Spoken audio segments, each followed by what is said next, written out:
What's up guys, English Dan back at you with another video. So you may have seen I did a video about the Galaxy Note 20 Ultra and the video being... I've got a hair on my hat. Anyway, I did a video about the Note 20 Ultra battery. Well, I've now got a video about the Note 20 Ultra. And this is my review.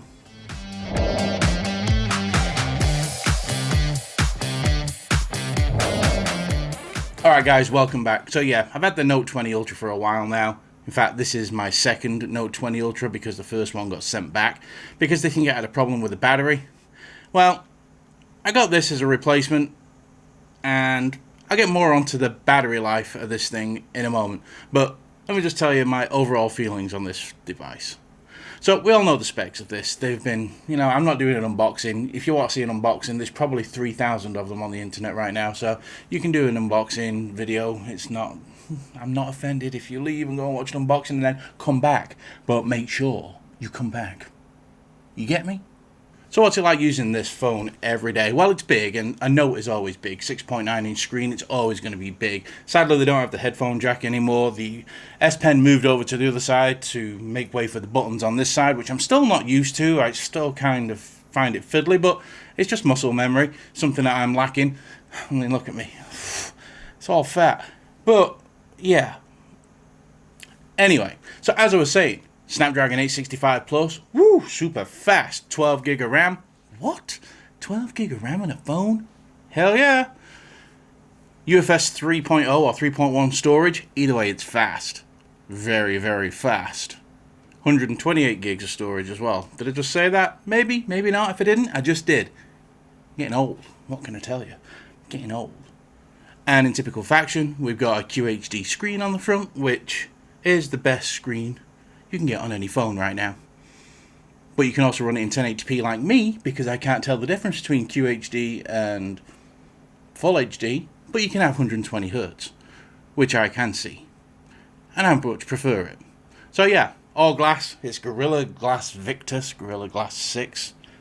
And, according to Zach, it still scratches at the same number 6 with deeper grooves at level 7. Whatever. So this is the Mystic White. I think it looks really good. I did have the Mystic Black. That also looked really good and hit this hideous camera bump. But what I did find, if you saw my video on the official cases, when you put this phone in this case, the silver case, well, the silver hump blends in with the case. Much better. Yeah, I know. Genius. Absolute genius. It does have a rather big hump on the back. It's like this is like the Camel of Android phones, except this isn't full of water, it's full of cameras. Bit like the S20 Ultra had a great big hump on the back with the 108 megapixel camera on the back. Yeah, it's also got a 10 megapixel shooter on the front. I'm not going to go into depth on the actual cameras. I'm going to show you a couple of samples, but I'm not going to go into what f-point this they are and f-point that. You want an everyday use. If you want technical deep diving, go and see my friend Adam Matlock, he's Tech Odyssey. His video will go into that with you, more deep dive. I just want to give you a, hey, I'm Dan, I've been out and bought a Galaxy Note, and I want to let you know how it is. So, using this phone is great. Yes, it's big. Once you put a case on it, it's even bigger. Bit like me, put a jacket on. But it's easy to maneuver with. It's easy to hold for me. I have no problem. I mean, I haven't got the biggest hands in the world, but I have no problem reaching around and doing whatever I need to do. It's fine. It feels like you're holding something of value. Funnily enough, it costs $1,300, so yeah, it shouldn't feel like something I bought at the Dollar General. But yeah, luckily, it does feel like a substantial phone. It's got some heft to it, some weight. I do believe it's a little bit lighter than the S20 Ultra. It does have a smaller battery than the S20 Ultra as well. So 500 milliamp hours less at 4,500 milliamp hours. Still a good sized battery. Now, what I use this for, I use the S Pen a lot when I'm actually sketching, or I'm having to write notes down when I'm out on the job, measuring, or I can take a photograph and I can mark up the photograph to put my dimensions on and things like that. So I do use the S Pen quite a lot. I can also use it to sign paperwork when I'm doing ordering and things like that. So when they send a PDF through, I can just done, gone. I don't have to wait till I get back to the office and then print it out, scan, send it back. It's so much quicker. Productivity with the Galaxy Note is fantastic. Not an issue. If you're a productivity person, this phone will do you some good. A lot of good, actually. I don't game a lot, but I have tried Call of Duty on this, and this thing just blows it away. It's like, yeah, no problem. Just throw as many settings on as you want and put as high a frame rate as you wish, and bang. This thing will play absolutely any game you want right now, and probably in the next 12 months or so, no problem. The 865 Plus is a big upgrade, especially when it comes to the graphics. I believe it's 30% more powerful than the 865, the GPU on that. Could be wrong, but I'm pretty sure I'm right. It's also great for media.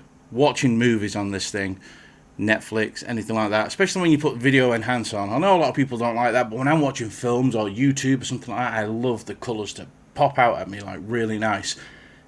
And this does a really great job of that. Media is really, really nice on this. Now on the Note 10, we had the same camera hole punch at the top, if you see what I'm saying, if it wants to. There you go. But you'll notice it's so much smaller on this one. On the Note 10, I found it very distracting. On this one, I don't get distracted at all. It doesn't bother me one little bit. I'm quite happy with that. So watching films, I can lie in bed and I can watch a film from beginning to end on this. The screen is big enough. It looks great.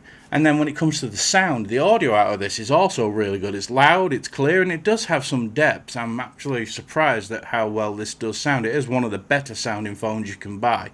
So if you're looking at gaming or multimedia, like looking at photographs or videos, watching YouTube, or going onto Netflix, watching HDR content, things like that, this phone is going to be just fantastic. It really is.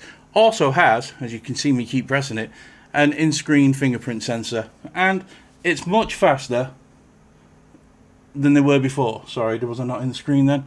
It's quite hard for me to be in the screen at the same time because I'm so fat. I need a lot of room, but yeah, it's a lot faster. See? Oh. Fail, Gauge. Fail.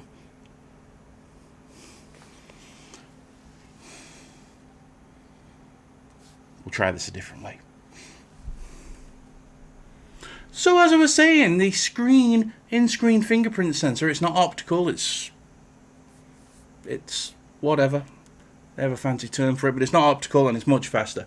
I press the button, bang, it's there, ready to go. I have a launcher on this right now, so that's why you see much smaller icons, where I can flip up on the icon and it'll open up folders. I actually quite like this. If you want to know how I did it, I can let you know. Just let me know down in the comments if you want to know what I'm using on my phone. But yeah, this is Launch Air version 2 and a couple of little packs of whatever. We're not talking about that right now. But yeah, screen on this is great. The ultrasonic, I knew I'd get there eventually. The ultrasonic fingerprint sensor is the best one on any Samsung device so far when it comes to the ultrasonic. It's fast. I have no issues with it. The one on the S10, I could have threw the window. But this one, I have no problems whatsoever. Unless I'm contorting myself like I was a minute ago, why I wouldn't do that in normal, but unless I'm contorting myself, it works every time, no problem. I'm going to say out of regular daily use per day, I'm probably not even averaging one, like, no match a day, if that. So yeah, it's very, very, very good this year. I'm very impressed with the fingerprint sensor. Though I would prefer it to be in the back of the phone. After using the Pixel 4a, they're faster, they're more reliable. It's easier. I don't know. I just prefer the fingerprint sensor around the back. Can't have everything. When it comes to the cameras on these, cameras do have a bit of a downgrade. The front-facing camera on the S20 Ultra is a 40 megapixel, and it's really good. It's one of the best cameras, if not the best camera on that device. For some reason, they went ahead and put a 10 megapixel selfie camera in this one. Whatever. I mean, it still takes decent pictures, but it's not as good as the one on the S20 Ultra. Around the back, you got your ultra wide, your zoom.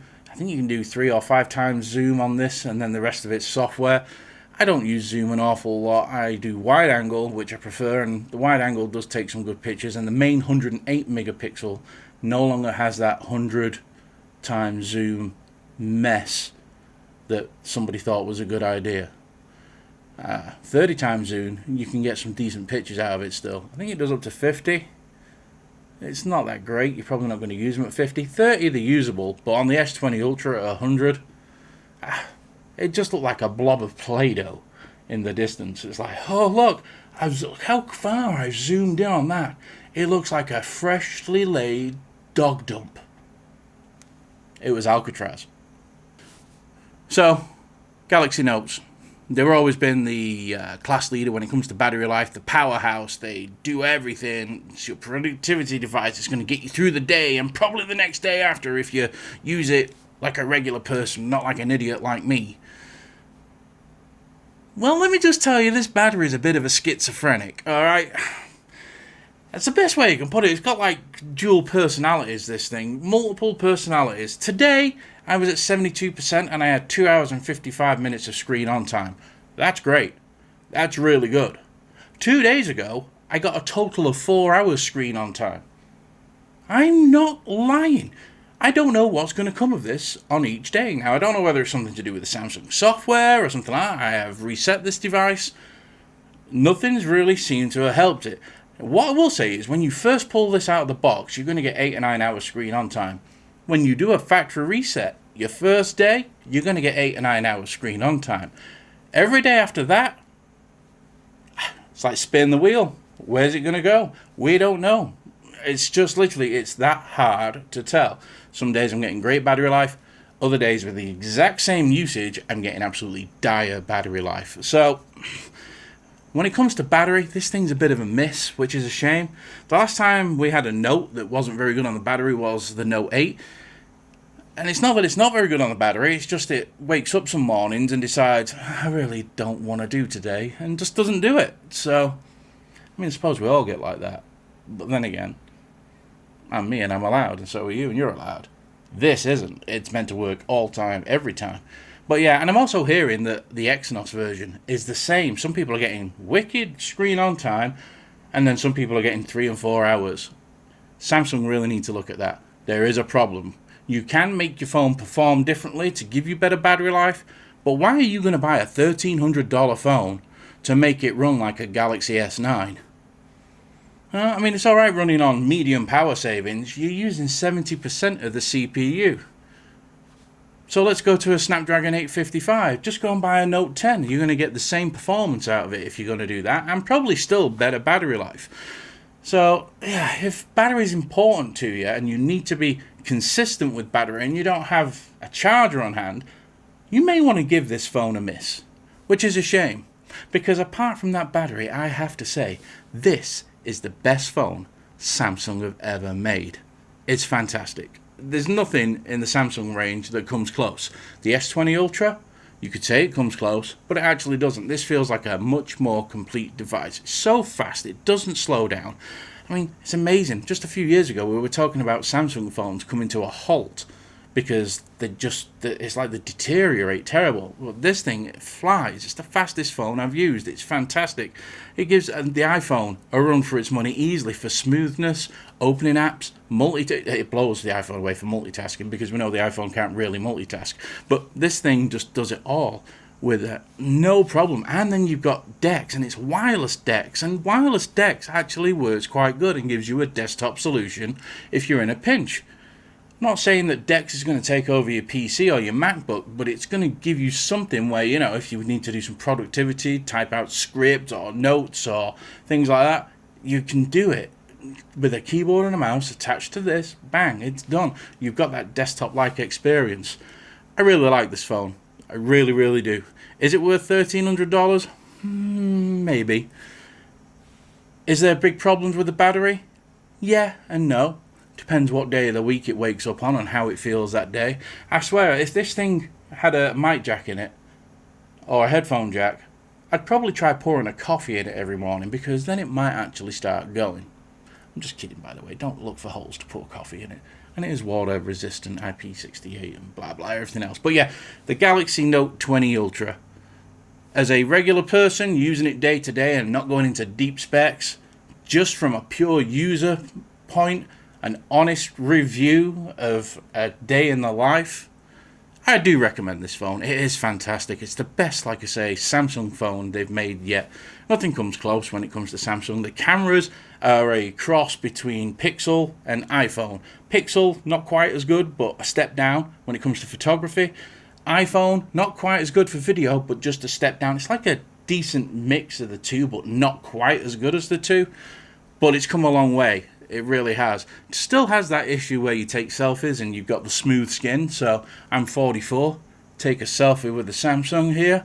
I look 12. Just saying. But yeah, overall, I do recommend it. It's a great phone. Very, very good for productivity. Saves me a lot of time through my day, and I hope it'll save a lot of time through your day if you're thinking about getting one. Alright guys, this is English Dan. This is the Note 20 Ultra, and this is me saying peace.